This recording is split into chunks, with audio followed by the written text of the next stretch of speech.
I could introduce Mr. Omar Malik from the Ministry of Information Technology and Telecommunication in Pakistan. Mr. Omar, please, you have the floor. Thank you, Ross, and quite appreciable to give us the opportunity. Myself is Omar Malik Member Telecom and the Board of Director of Frequency Allocation Board in the Government of Pakistan and the policymaker for the telecom sector. I'll start with just a brief, Pakistan is now aggressively entering into the fourth industrial revolution.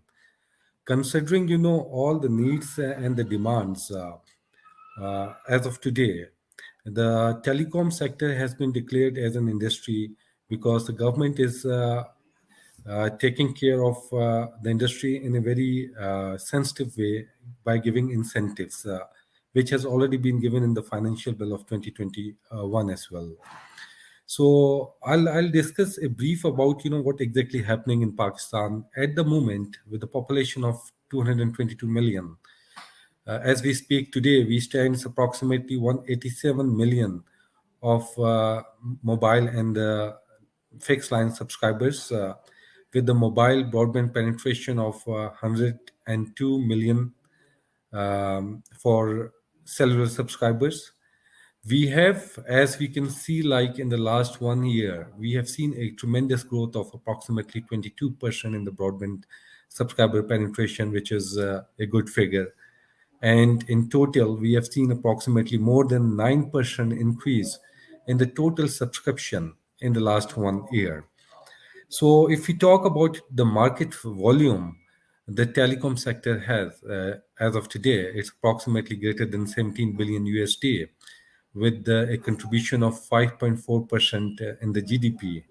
And if you see, the growth in terms of subscribers, every month, we are having approximately a million plus 4G subscribers increase.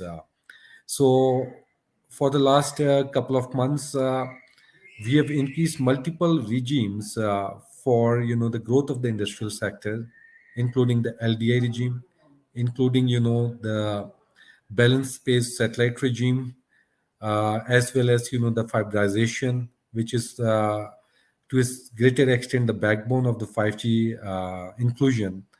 So multiple regimes we have opened for the investment and for the growth of the industry as well. So our basic motive, the motive of the government, is to have the smartphone and the broadband utilities for all. So that is our prime objective. And considering that the spectrum management and the spectrum strategy is being devised, I'll tell you how exactly Pakistan looks into the spectrum strategy and the release of the spectrum for low, mid, and high medium bands. We have an ecosystem which is based on two quantum metrics. One is a midterm, the short, medium, and the long-term approach, and the second 3D matrix. It's based on number one, the citizens of Pakistan and the economic growth, which we are talking about over here. The second one is the industrial growth. The third one is the government. Once we merge the two metrics together, then we have to formulate a policy for the spectrum release. So it's a very challenging, complex process looking into multiple metrics. And we are moving forward in the direction where we can have the 5G, not only the technology, I will not say it's a technology inclusion we are talking about over here, or only the spectrum release. It's the complete 5G ecosystem which we are discussing over here that has multiple verticals.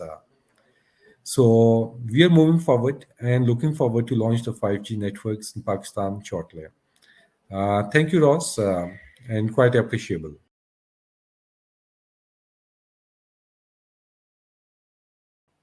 Great, thank you for your introduction, and perhaps I can ask if we could bring the panel up onto the screens now. I will start our panel.